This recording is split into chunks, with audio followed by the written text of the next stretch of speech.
আজকে অনেক দিন পরে ঠাকুর পুজো দিচ্ছি ঘরে, কি বলবো তোমাদের সাথে। যেমন কি আমাদের 12 দিন হয়ে গিয়েছে আমাদের ঘরে কোনো ঠাকুর পুজোই দেওয়া হয়নি। তো আজকে তোমাদের সাথে সব কিছু তুলে ধরবো ভিডিওর মাধ্যমে, কেন এতদিন আমরা ঠাকুর পুজো দেওয়া হয়নি বাড়িতে।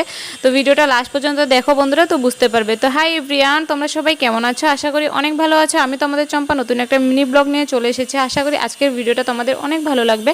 আর যারা যারা নতুন রয়েছে আমার চ্যানেলে, অবশ্যই চ্যানেলটাকে সাবস্ক্রাইব করে যাবে।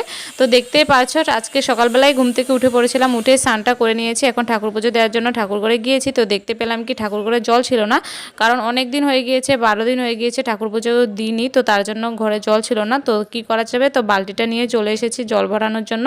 তো এই যে দেখতে পাচ্ছ জলটা ভরে নিচ্ছি। আর তোমরা কে কে আজকে সকালবেলা ঘুম থেকে উঠে ঠাকুর পুজো দিয়ে দিয়েছো অবশ্যই কমেন্টে জানাবে। তো আর এই যে দেখতেই পাচ্ছ জলটা ভরে নিচ্ছি। তো জলটা ভরে গিয়ে ঠাকুর পুজোটা দিয়ে দিব। তো আজকের জন্য ভিডিওটা এ পর্যন্তই। ভালো লাগলে লাইক কমেন্ট শেয়ার অ্যান্ড চ্যানেলটাকে সাবস্ক্রাইব করে দেবেন। নেক্সট একটা ভিডিওতে তোমাদেরকে বলবো কেন ঠাকুর পুজো দিইনি এতদিন।